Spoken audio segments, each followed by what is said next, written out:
Entender como o julgamento do réu Jair Bolsonaro pode impactar as eleições de 2026, a gente ouve agora o analista político da Oficina Consultoria, Guilherme Mazieiro. Fala, Cazé. Boa tarde para você, todo mundo que acompanha a gente aqui no Terra.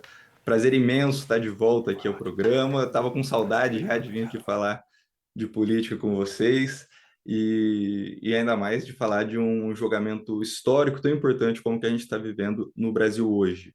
É um julgamento histórico porque é a primeira vez que a gente vê um ex-presidente e militares de alta patente sendo denunciados e julgados por uma tentativa de golpe de Estado. É um fato muito grave que está sendo analisado pelo Supremo. Agora, para a gente entender os impactos políticos e o contexto que isso está inserido, a gente tem que fazer alguma divisão para ir por partes. A defesa do ex-presidente Bolsonaro, seus aliados mais próximos ali, já dão como certo uma condenação. Então, o contexto é: Bolsonaro hoje está muito mais próximo da prisão do que das urnas, né? Do que de uma eleição. Ocorre que o Bolsonaro ele já está inelegível por decisões do Tribunal Superior Eleitoral, então ele já não pode concorrer às eleições do ano que vem. Mas agora, sendo réu nesse processo, a gente tem uma intensificação do ambiente político. Por quê?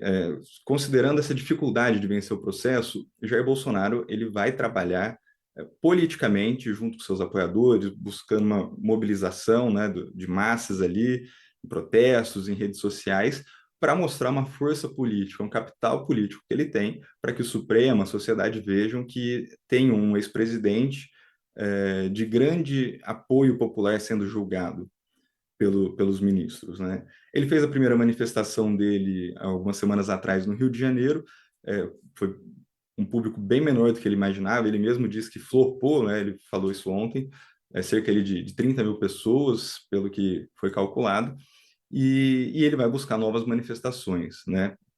Gente na rua, manifestação em rede social, para buscar esse apoio. É o que ele vai ter, além da defesa dele, né? Sendo feita ali tecnicamente no Supremo, essa mobilização de rua para conseguir esse apoio popular e mostrar essa força.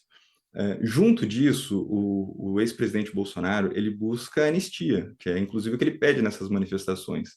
E essa anistia se daria pelo Congresso, né? Ali tem até cálculos que são feitos ali de que já teria uma maioria na Câmara para avançar com essa anistia, mas hoje não tem ambiente para isso entrar em pauta e ser votado nem na Câmara nem no Senado. Os dois presidentes da Câmara e do Senado descarta um pouco essa possibilidade hoje, né? Até porque não tem muito apelo nas ruas, muita mobilização, então é um assunto que está um pouco fora da pauta, né? Da pauta do que vai ser votado na Câmara e no Senado.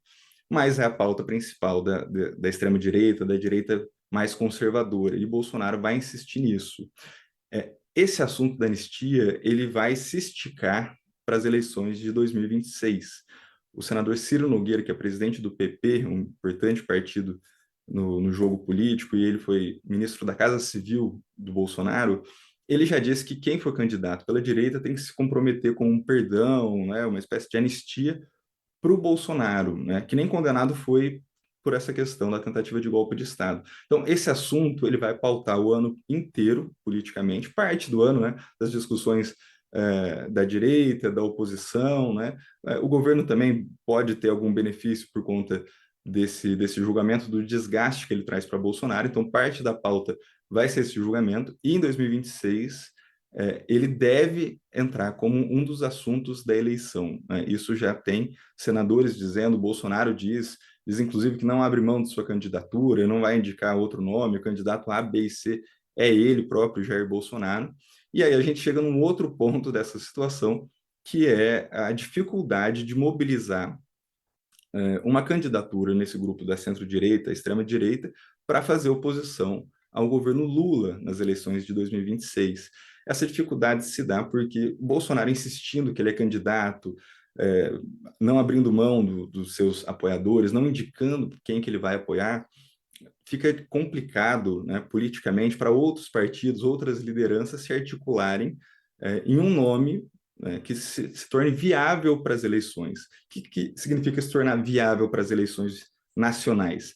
Tem que ser conhecido no país inteiro, então tem que rodar todos os estados, tem que dialogar com diversos partidos para fazer as coalizões, fazer as parcerias, as composições, e tem que procurar apoio dos mais diferentes setores, do agro, da indústria, do comércio, de movimentos sociais em todo o país, para aí sim conseguir consolidar uma estrutura, né, um apoio político, dinheiro, condições de buscar uma candidatura nacional. E o Bolsonaro tem ali seu capital político, cerca de 25% dos eleitores, né, uma conta que pode variar. Então, é difícil que alguém saia pela direita, né, almejando uma candidatura presidencial, e tendo que disputar esse eleitor com o próprio Bolsonaro. Então, enquanto o Bolsonaro não passar esse bastão, é difícil que uma candidatura se viabilize. Então, o contexto que a gente tem hoje é esse. Bolsonaro já estava inelegível, só que esse fato político do julgamento que ele está sendo submetido agora intensifica muito mais essa conjuntura que existe. E aí, um dos objetivos que Bolsonaro tem para 2026, além de manter a candidatura e esse capital político dele, é buscar uma maioria no Senado. Ontem, né, na quarta-feira, durante o julgamento que tornou ele réu e os outros aliados ali, Bolsonaro acompanhou do Senado, né, do gabinete do Flávio Bolsonaro, filho dele, o julgamento e fez um pronunciamento à imprensa na porta do Senado. É muito simbólico essa postura do Bolsonaro, porque ele quer realmente ter a maioria do Senado, justamente para poder pressionar o Supremo, né, a partir de 2027, com pedidos de impeachment, enfim, fazer um confronto institucional com o Supremo a partir do Senado, e com isso buscar eventuais perdões, anistias e outros pontos que possam fortalecer seu grupo politicamente. Então, Cazé, até o fim do ano tem muita coisa para acontecer, muitos capítulos para se desenrolar, e assunto não vai faltar.